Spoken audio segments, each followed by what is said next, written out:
Welcome everyone to another live chat. Let's talk about it.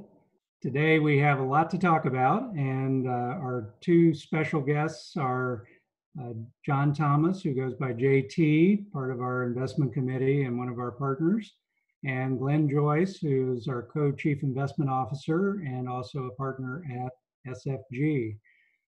Let's get right into the first part of this, and where are we with C19, and there will be a investment poolside chat, although most of you aren't at the poolside these days, coming out probably later today or tomorrow. We have a lot of data that we're actually putting into those. So you'll see a little bit of this, and this is daily confirmed new cases.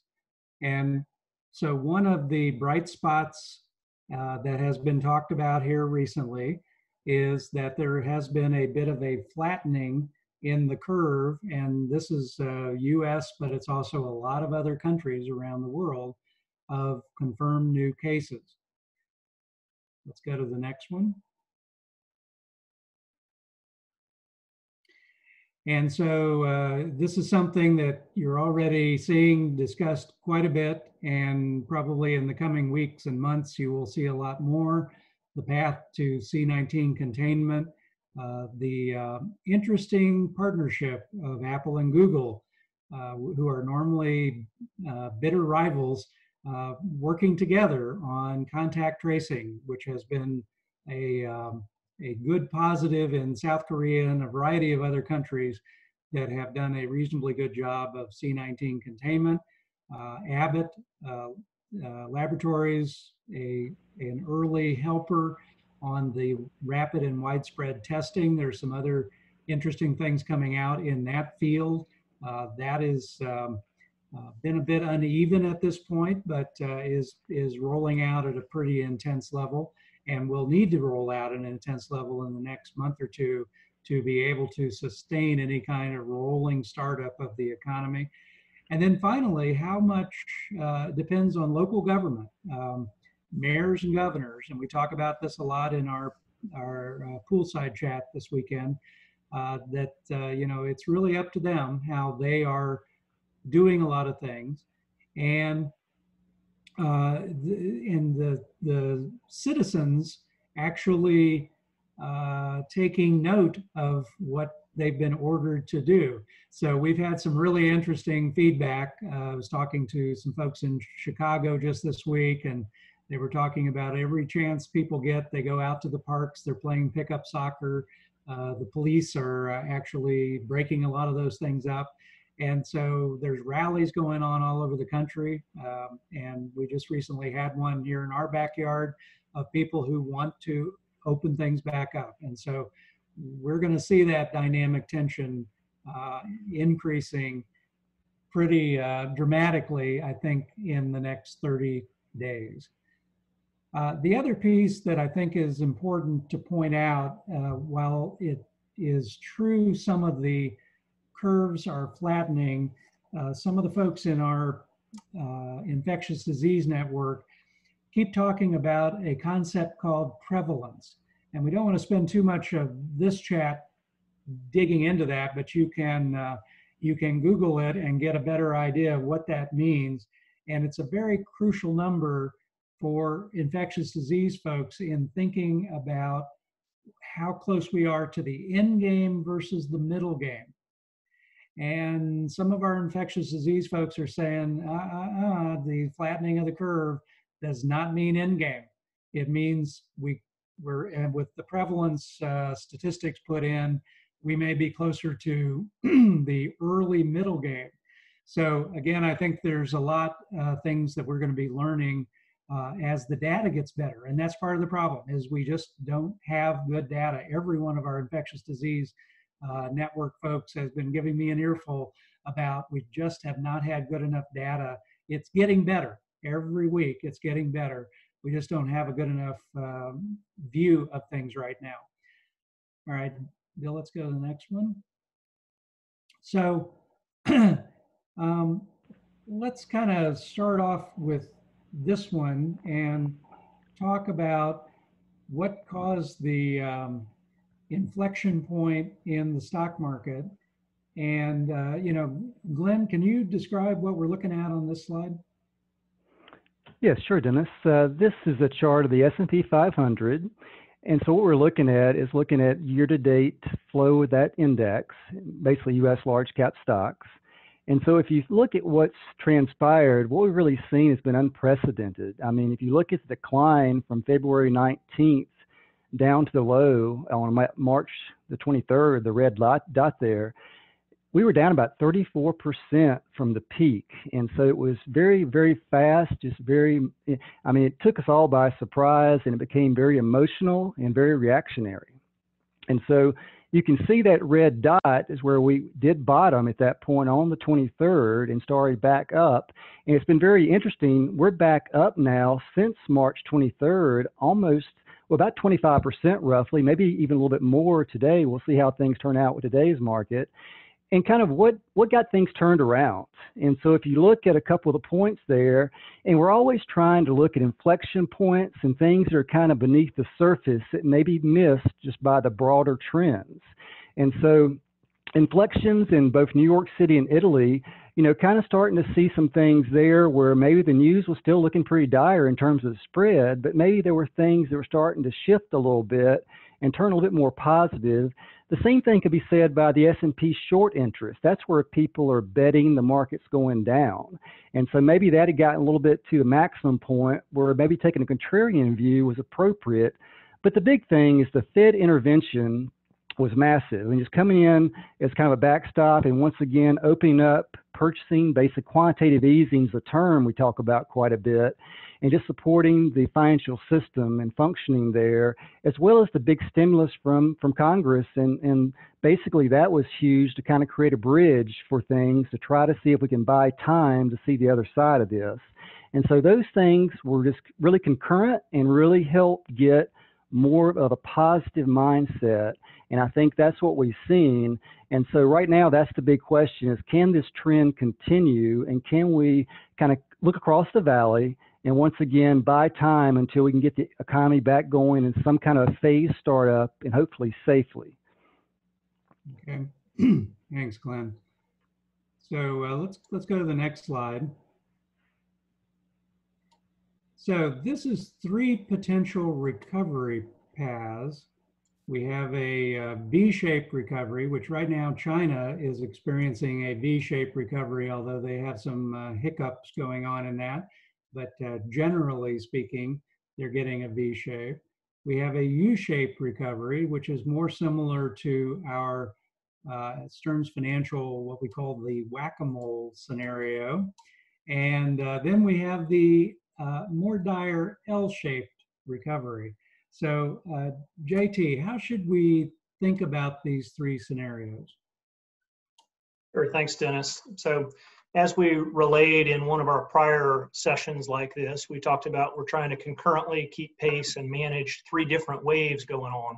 So Dennis talked about the first wave, which is certainly the medical side, which we're all very concerned about. I'm very thankful for the medical folks who are serving us in that community.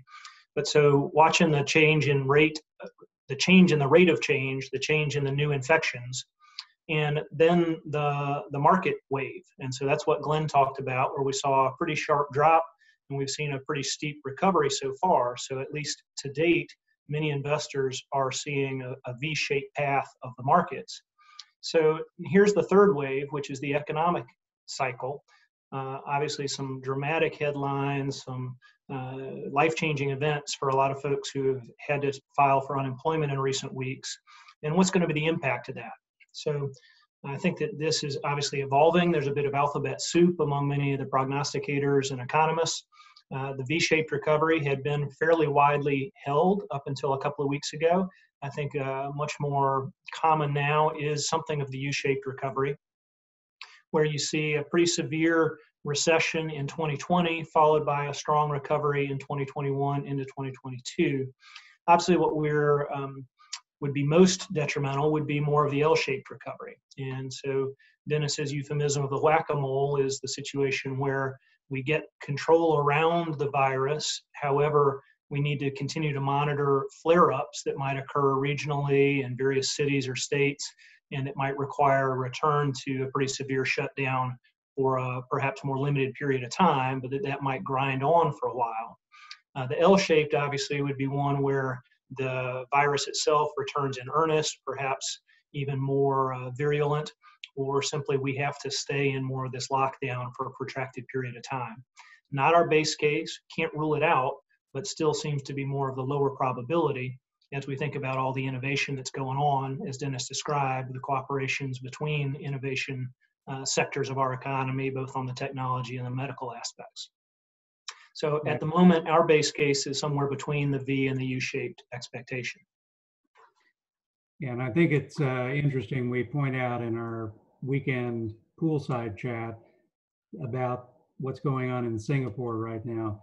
And Singapore was a sort of a poster child for how you could maintain an economy actually semi-open, and they only had 10 deaths out of a population of well over 5 million. And it looked like they were a great way to go. And then a couple of weeks ago, actually a little bit before that, things started to blip up again, and they ended up 2 weeks ago having to shut down parts of the economy. Talked to one of our folks in Singapore who gives us intelligence data on various things, and you know, he's not even sure how quickly they're going to open back up. So there's a lot of different nuance that this can have to local economies, to larger companies, and so forth. All right, Bill, next slide. So, yeah, so continue, JT, on this particular one. Sure. Yeah, thanks, Dennis. So this just puts it in context, comparing what we just described about those various recovery patterns compared to what we had in the global financial crisis. And at that time, we talked a lot about financial crises having a much slower recovery path and having more of a saucer shape. And you can see that pretty clearly visually here. And then again, for context, the Great Depression, which obviously ground down for many quarters, really for over 2.5 years before more of a permanent bottom in the economy was found.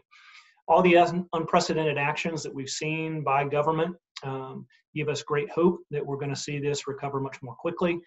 In many respects, this was a government-induced recession. The government required our economy to shut down, and presumably with all the efforts being made in the health community, as we are able to flatten the curve and return to normal activity, we'll see a lot of pent-up demand, which should enable us to have a more sharp return to previous levels of activity. Again, this is a JP Morgan illustration, and it should be taken as that. This is not a forecast. This is not, it's more to illustrate the shape of the curves. But perhaps within 1 to 2 years, we may see ourselves having robust economic activity, similar to what we had coming into this event, of perhaps 2 to 3% GDP growth. Yep, good. You know, one of the things that we also go into a little bit more detail on in the poolside chat this weekend is to recover back to the prior peak is only one set of numbers. And hopefully those of you who read our November trends newsletter about factfulness remember that only looking at one number is dangerous all the time. And you have to put it in the context of some other number. So recover back to the prior peak, but what are the valuations at that point in time? What are the earnings per share? You know, if earnings per share have really recovered nicely, we may consider prior peak to be fair market value instead of stretched valuations. So this does not automatically suggest what the asset allocation strategy ought to be. Dennis, if I may, again, just a point of contrast. Obviously, this shows the worst situation of the Great Depression, and the contrast there is so many of the actions taken at the time were actually counterproductive. And obviously, the academics and Economists didn't really recognize that at the time, but at that time there was actually a severe constraint on the financial system imposed by the Federal Reserve, and that obviously caused even greater spirals. So a lot of learning obviously has taken place since then. So we think that these proactive actions, while they certainly have some implications down the road, should do a lot to forestall the more permanent loss of demand that is kind of that Great Depression cycle. So that is a marvelous setup for one of our questions that came in from a client. So why don't we hit that now instead of at the end? So the question is, do you have an investment scenario where the government, pardon my French, screws up the mitigation and economic relief? Those are his terms, by the way. E.g., months more of shutdown and insufficient economic support for workers and the economy. Trends are not looking good at the moment for ending the shutdown prudently, and economic programs seem to be failing in execution and size. I don't know which of us wants to jump on that with courage. I would say that there's certainly risk there. Obviously, we've been disappointed to see some of the primary programs like the paycheck program for small businesses run short on funding so quickly. Have a fair degree of confidence that that will be restored, and it's going to be the sort of situation that there's going to be some horse trading politically before we can see greater resolution on those. I guess I'm reminded of the Churchill quote that I will probably misquote, but something along the lines of Americans inevitably do the right thing after trying every other option. And I think that it is going to be some fits and starts. I was actually encouraged, and can't speak for others, but I think that one of the beauties of our system is having that distribution of responsibility and having governors and states and cities and municipalities each have some latitude to be trying and running, in fact, different experiments. And that will give us a lot of learning. And I think, as Dennis described, that sort of whack-a-mole scenario, as we see some things succeed, that's going to lead to further adoption. So hopefully there won't be too many significant missteps. And I think obviously we're going to learn as we go, but that's where the expectation for more of that U-shape rather than the L-shape comes to bear, trying to, again, avoid the full-blown second wave or recurrence of the virus. Yeah, okay. Yeah, Glenn, do you have any other thoughts on that one? Well, I think a lot of this gets back to each investor. It gets back to the psychology of every investor. Some people are going to be more risk averse than others. And I think that's something we all have to reconcile as investors about our ability. And that's the thing we talk about at SFG is you have two things in terms of that risk parameter. You have the ability, which is more fundamental. You have the ability, whether it's income, stable income, whether it's long time horizon, kind of measuring how long you're going to be investing over your career. Also, you have things just in terms of your wealth, things that give you the ability to hopefully bear more risk. But at the end of the day, it gets back to your willingness to take risks, more the psychological aspect. And so I think for some folks that may be more risk averse, you do have to kind of lean on insurance or look at your investment portfolio. You always want to start with a good asset allocation you feel like is appropriate and make sure you are in the right strategy. And then you have to make your own decisions because you're always going to take a risk, right? You're either going to take an opportunity risk if you get too conservative, or you're going to take market risk or some investment risk. And you always want to try to just go into everything with eyes wide open and understand the pros and cons. And so I think Dennis has talked a lot about right now, it is kind of a one size fits one on investment strategy. We try to think about how we want to get everything set up for a certain strategy based on the investment policy statement that we set up with our clients. But each individual may have other unique things they want to consider. So I think it really does get back, in some cases, to individual circumstances. Yeah. Well, one of the other pieces that we talk a little bit about in this weekend's poolside chat is that the intervention here, back to JT's point, is unprecedented. And sure, they are trying to push out things at a level that have not been done before, and there's going to be a lot of missteps along the way. I sat in on a briefing by the former head of the SBA who talked about the fact that prior to this, the biggest um, uh, emergency paycheck loans that they were sending out to small businesses was the BP oil spill. And it amounted to $30 billion, less than 1/10 of what we have going on here over a year period of time. So for anyone to believe that this was going to work smoothly, now again, we have a lot of clients who are right now not happy about their bankers or the government or other sorts of things because they just view it as being a messed up process.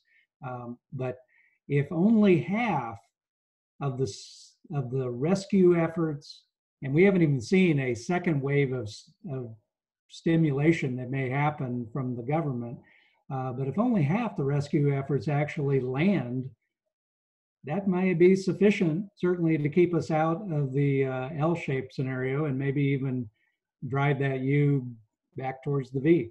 So some really interesting interdependent pieces going on here.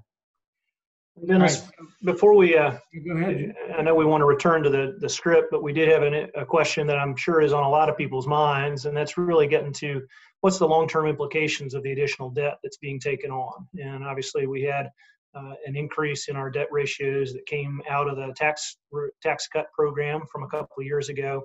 And obviously everything that's being done today is going to add to that, at least in the longer term. So substantial initial deficits will add to that long-term debt.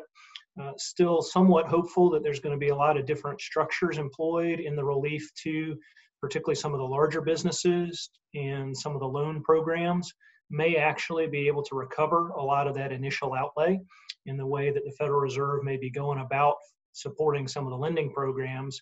They actually get a return on their investment, similar to what we did see coming through the financial crisis. But clearly there's going to be a substantial increase in our long-term debt. I think it is a problem, unfortunately, for another day. I think that as you look at the long-term history, there is a lot of good evidence that when you get to a higher and higher ratio of collective debt, be that true government debt or government plus private debt, as that becomes a higher and higher ratio to your GDP, there is a bit of a choking out on innovation, and that begins to erode the productivity growth rate of your economy. However, the ratio at where that really begins to kick in seems to be quite high if we can extrapolate from the experience of some smaller economies in Japan. So it seems that the US still has a good bit of room before we get into that zone where you begin to see sort of a plateauing off in productivity. And so an expansion of debt from step 1 to step 2 or step 2 to step 3 doesn't begin to have the effect. It's only after kind of the step 3. And we're probably in that step 2 to 3 range right now. So still possible that as we return to economic growth, which obviously fosters higher tax receipts, there are ways that we can work through that structuring over the long term. But there are implications. It seems that we have room to maneuver for a while yet, though. Yeah, good. Well put. So we have another pop-up that from our listener base, and it says, it appears your base case scenario has gotten worse, even though the COVID numbers look better. What has caused this change?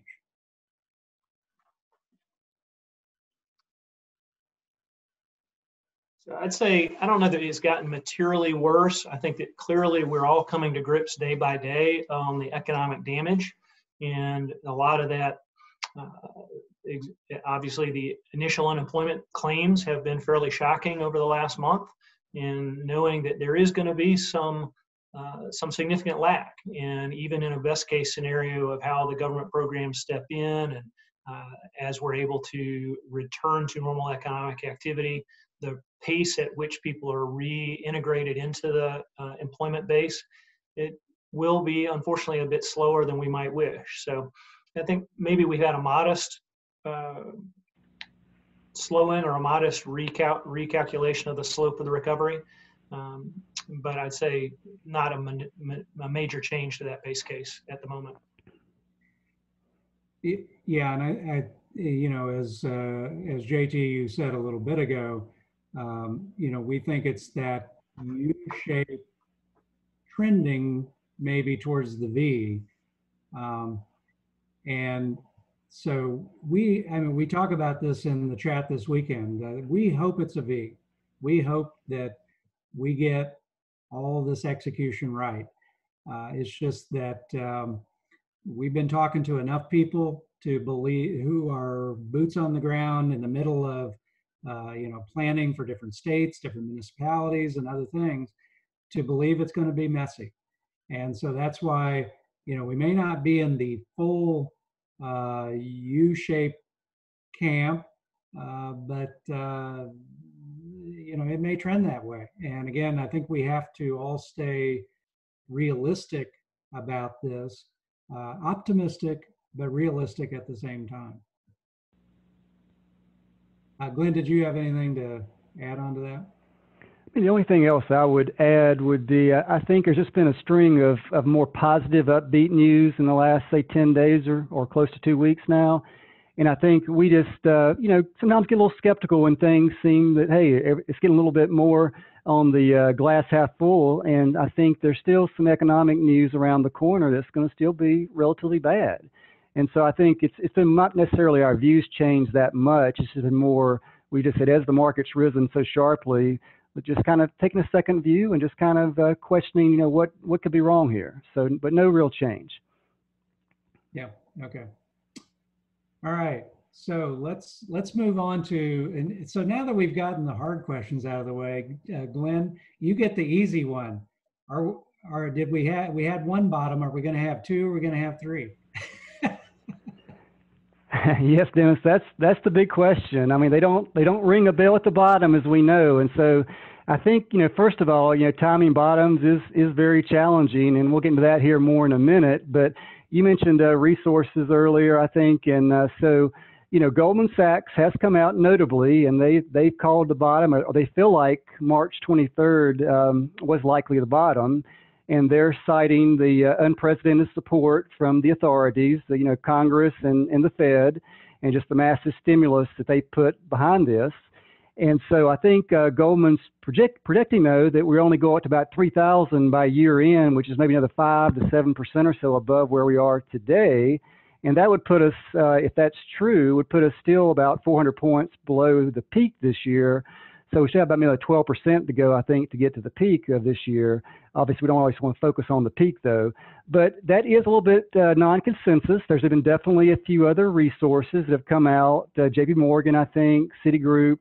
There's definitely some that have felt like we would retest the lows or potentially retest the lows. And I think that's not uncommon in these type of environments. The tech and telecom bust of 2000, 2002, there was definitely some fits and starts where we saw some rallies that faded out. And the same thing happened the latter part of 08 during the great financial crisis, where it rallied, then came back down in early 09 before it finally bottomed. So we're definitely cognizant of the chance this could go back down.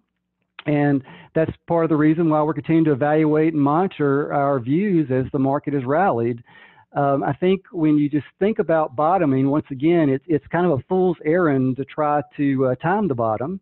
And I think it's much better in terms of investment success to focus on a series of good moves versus a few great moves. And so I think it gets back into investor psychology and just trying to make sure that you're thinking about probabilities, or maybe more appropriately, leaning into probabilities, but also considering the possibilities. The possibilities are something you might want to insure against, like we talked about earlier. But I think if you're going to be successful over time, you want to get that batting average as high as possible and try to focus on what you feel like are the most likely outcomes, but considering sufficient scenarios. So all that said, I think it kind of also just gets back to what I mentioned earlier, in that, you know, we're going to do the best we can in assessing where we are and trying to consider both the risk and the return side of the coin. But at the end of the day, you know, we're going to try to make the best tactical moves we can, but we do want to hear from our clients in terms of their views. We want to not give in to emotion, because I think that is where we run into trouble, is when we don't separate ourselves from the headlines and all the things and kind of get us upset, and kind of that's where the anger, the fear, the greed creeps in, and we also want to always try to stay grounded and disciplined. And so at the end of the day, once again, we don't know short term whether we bottomed or not, but we're going to continue to try to move forward, thinking about how can we just improve the risk reward profile for the portfolio, and basically consider news as it comes forward and try to do the best we can in analyzing that and trying to make decisions for our clients. Okay, good. So let's go to the next slide. And so JT, just walk us through a little bit. I know we've been covering this a lot in our written chats, but what are we doing differently for growth versus growth and income portfolios? Yeah, Glenn set this up very well, and in some regards, this can return to the question of whether it's a V shape or an L shape. I think that, again, we've probably portrayed that many of our clients are in a bit of a withdrawal phase. They may be approaching or even fairly deep into retirement, and so they probably fall more into that growth and income portfolio, where to protect the withdrawal rate, we need to be focused on preservation and on providing consistent, modest returns or moderate returns, rather than trying to keep up perhaps in a strong bull market as much. Whereas the younger clients, those in savings rates, those who have a particular affinity for greater return and are able to accept the risk, are clearly in the growth portfolios. And so to some way, a little simplistic, but in those growth portfolios, we can lean in a little bit more on the possibility that we have more of a V-shaped recovery. And so in those sort of portfolios, we have the opportunity to perhaps take some rifle shots into some areas that are much more beaten down, areas like energy and financials. Whereas with the growth and income portfolios, our bias is to be a little bit more conservative. We've got some activity underway to actually replenish a little bit of cash in those portfolios. Given the strong bounce that Glenn referred to, we have kind of a second opportunity perhaps to modestly reduce risk there and to have a little bit more of a reserve fund that we may be able to deploy a little bit later in the cycle. So again, trying to recognize what's the greater regret, missing out on opportunity versus suffering loss, and tailoring our strategies accordingly. Really across the board for all strategies, we're still working down the game plan that we came into the year underweight versus to stocks versus the normal allocation for all of our strategies. That did help protect the portfolios in the sharp waterfall decline in February. Candidly, probably not as much as we might have liked, but that now gives us room to gradually ratchet back up to those target long-term weightings to stocks, from perhaps 20% under those weightings to return toward normal. And again, our rough game plan is that over the next 3 to 6 months, we may do that in steady increments with the intention that we kind of average in across a bottoming phase in the market, knowing we're not going to catch the actual bottom, but across that bottoming process and into the recovery. So that's the broad brush. Obviously, we're going to adjust that as we go and as we see more about the path of recovery. Yeah, good. So we have another question from our audience regarding tactical moves. And on the positive side, if Andrew Yang is right that we'll have 10 years of change in 10 months with lots of innovation, how are we positioned even with small allocations to benefit? So this probably gets back to the interesting discussions we've had in our investment committee about some of the real bargains are the beaten down value stocks, which is kind of unusual in this environment. Usually value stocks do better in a downturn, and some of the technology stocks have held up better, but coming out the back end of this, they are maybe positioned well, but they're not quite as much in the bargain camp. So any thoughts, Glenn or JT, on that one?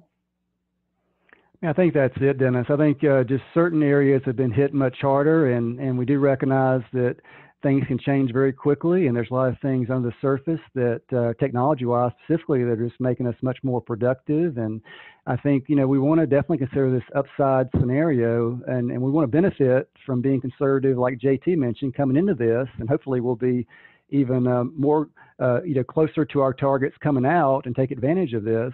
But yeah, we're right now trying to decide what areas make the most sense in terms of that opportunity side of the coin. And so I think we'll continue to consider areas that we may want to lean into to add more allocation to, that we feel like are discounting enough margin of safety to make it more an upside opportunity versus continued downside.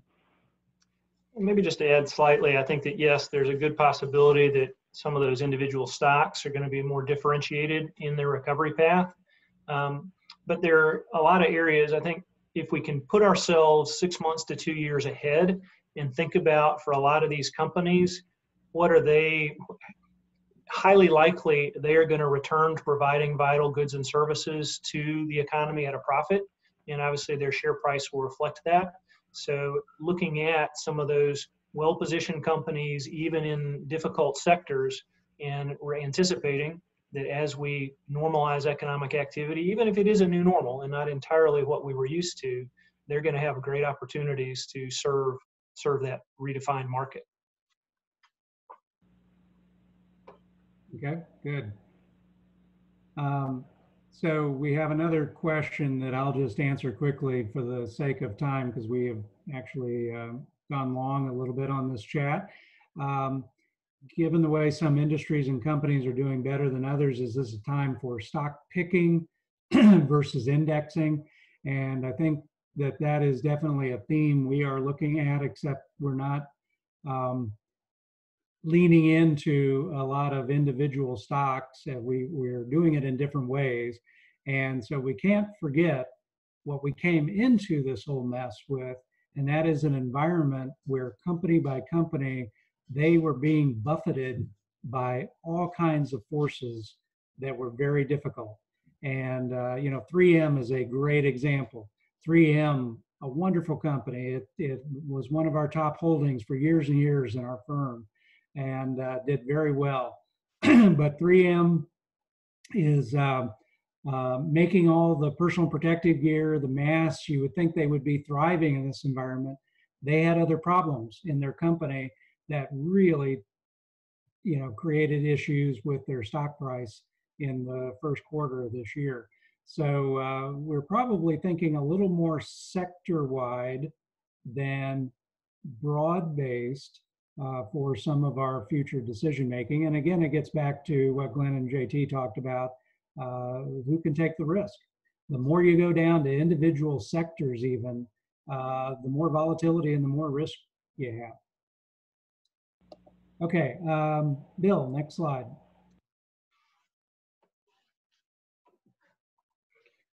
So, JT, I think this kind of gets to, what we're doing, and you've already touched on this some, how we change the strategy depending on clients' unique circumstances. Sure. And I think really the bottom line on a lot of this is, we are here just to serve as a steward and to help you with your investments, but they are your investments. And so we want to meet clients where they are. I think that there are a lot of examples of this. We've had a number of clients that may be fairly conservative in their disposition, but for whatever reason, they've had some liquidity events over the last months or a year or two. And so they now have an opportunity to lean in a little bit more and to actually be somewhat more opportunistic or slightly aggressive than what their normal category might suggest. On the other hand, we've had some clients that are particularly disturbed by the health risks, maybe their own health profile or someone in their family. They're seeing this play out in a more negative light. And so we, again, want to be responsive if we need to set aside an additional emergency reserve or replenish, the living expense fund for the next couple of years after this bounce back, particularly. Not a bad time at all to be doing those sort of things. So again, we can, we talk about the growth in income versus the growth, and we have those 4 core strategies, but we really have kind of infinite customization that we can accomplish for clients. And sometimes it is the right answer to have multiple buckets that can adapt a strategy that to each of those opportunities. So again, having a more conservative bucket that ensures your next couple of years of living expenses, but possibly even having a more aggressive bucket that can be more opportunistic if you have the courage to weather that. So again, would be glad to continue to dialogue with our client and just make sure that we're on the same page in terms of what you're looking for and what allows you to both sleep well and eat well. Yeah, very good. So since we're over time, I think we've taken as many questions as we can take right now, but again, we encourage everyone to reach out and let us know your questions. We include them in these live chats. We include them in our written chats. And so one of the final questions that apparently is on several people's minds is, Glenn and JT, in your backgrounds, it looks like either the sun is setting or the sun is rising. Is that any indication of your mood being optimistic or pessimistic? I'll let JT go first.